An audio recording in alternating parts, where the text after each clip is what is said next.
Hey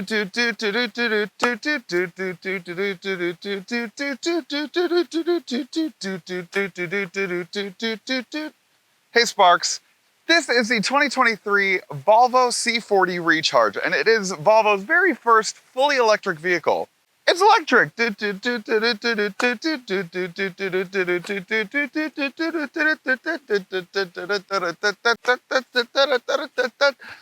This is a copywritten song, so I can't use the actual song. I really love YouTube.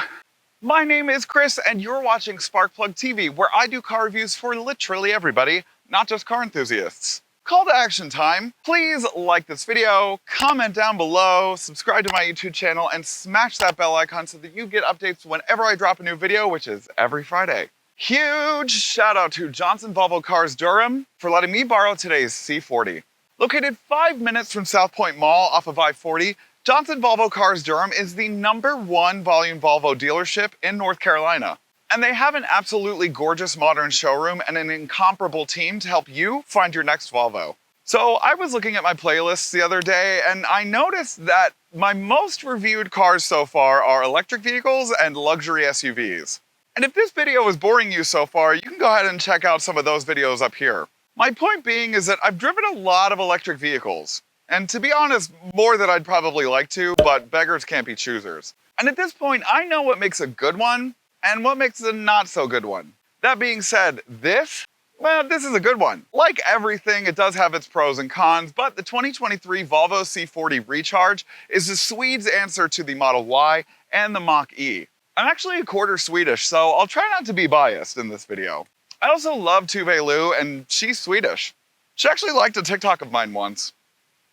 Yeah. So, new for the 2023 models are the added Core and Plus trim levels to break up pricing, plus fancy new wheel options. The C40 Recharge is only offered in one all-wheel drive powertrain with 402 horsepower and 487 pound-feet of torque. Honestly, this thing is so fast. It gets 0 to 60 in 4.2 seconds. Are Volvos like sports cars now? I feel like I'm having an identity crisis on its behalf. The 75 kilowatt hour battery pack gets a range of 226 miles total and takes 37 minutes to charge from 10% to 80% on a fast charger. Not the fastest or the longest, but I'd rather be the longest than the fastest, okay, honey? I'm rotted. So the C in C40 actually stands for coupe, and it denotes the coupe-like stance that this crossover SUV denotes. I'm not the biggest fan of coupe crossover SUVs. I really don't like the way that the BMW ones look. I don't like the way that the Mercedes ones look, but I do have to give it to Volvo. This one looks incredible. I think from every angle, from the A-pillar all the way down to this really exaggerated C-pillar, it just looks so modern and cool, but also somehow simultaneously minimalistic and sleek. Volvo has kept its Thor's hammer front headlight LED situation, and it still looks just as sexy as it always has. But even sexier in the back are these vertical LED taillights, which are absolutely stunning at night, and they make a huge statement going down the road. I know I used to about the dual spoilers on the back of the Honda Civics, but they actually look really good on this one. One cool feature that this has is that you can kick underneath the rear bumper and it automatically opens the tailgate. Now, the only gripe people, and I personally have with the coupe version, is that with this lowered rear roof line, it actually takes away a lot of the cargo space, taking it to about 14.6 cubic feet of space with the seats up and only about 49 cubic feet with the seats down. You know, not the most utilitarian, but it looks sporty. So at least one of the letters works. Welcome to the 2023 Volvo C40's interior, and the first word that comes to mind is handsome. He is so handsome in here. I also gotta say, these vegan leather seats, albeit kind of new to me, I like them. They feel like real leather. Honestly, it's hard to tell the difference. The C40 and the XC40 share an almost identical interior. The only difference that the C40 brings is that it has this backlit LED topographical looking kind of map to it. Now, in actuality, it is a recreation of the Swedish Abisko National Park topography map that lights up at night and gets even brighter once you get out of the car, which is actually a really nice touch and I really like it. So there is the 9-inch vertical infotainment system that has been pretty prominent in Volvos of the modern era. There's also the 12-inch fully digital gauge cluster that only pretty much harbors the navigation system. Now, I do like the integration of the Google Android Auto OS into the system, but I think the infotainment system in general needs a lot of work. I'm not a fan of it. I don't think I have been since I did that XC40 back a year ago, and I'm still not a fan of it today. I like the way that it presents Apple CarPlay and Android Auto in this vertical fashion. I think it allows the screen to give you more information, but in general, she's just not there yet. I've talked to other car reviewers and they like the operating system. Me personally, not so much. When you get into the nitty-gritty of like the driving details and all of the options and stuff, they should be bigger icons that you can press. And the same thing with the digital gauge cluster.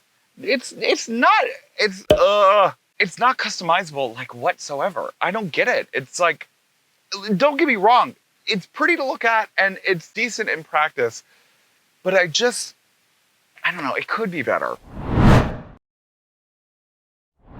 The first thing I want to mention about driving the Volvo C40 is the fact that the one-pedal driving is actually very intuitive, and out of all of the ones that I've driven, probably the only other one that I like is the Tesla. But this one-pedal drive is actually incredibly well-tuned, and it's easy to use. The other thing I forgot to mention about the C40 is that a lot like Polestar, you actually don't have to press a start button to drive. You literally just get in it and drive. And so it's a really interesting way to purport the car. The one thing I will say is that, you know, for it being an all-electric vehicle, it doesn't have the lowest center of gravity feel to it, I don't think. It feels very boaty in the way that it handles itself. Even the Rivian, being a pickup truck, was still more agile than this feels. But it's still got that, it's still got that like electric vehicle kind of, you know, roll to it that just feels unbridled. To round up today's video, first and foremost, the interior and the exterior, the way that it's designed, the way that it looks, the color schemes, you know, it's a gorgeous car inside and out. It's really, really nice. The vegan leather is really, really nice. And the button layouts and the center console and all that stuff, everything is very nice. The Harman Kardon sound system is gorgeous. It's surround sound. It's 13 speakers, 600 watts. I love the backlit LED ambient lighting, also gorgeous. I like the 0 to 60 aspect. I like how fast this is. The all-wheel drive is also very nice as well. And the one-pedal driving is calibrated just enough. It is, however, I still think that it needs some things that need to be worked out. I think that the infotainment system, even though it gets 7 over-the-air updates annually, I just don't like the interface. Ugh, I don't know.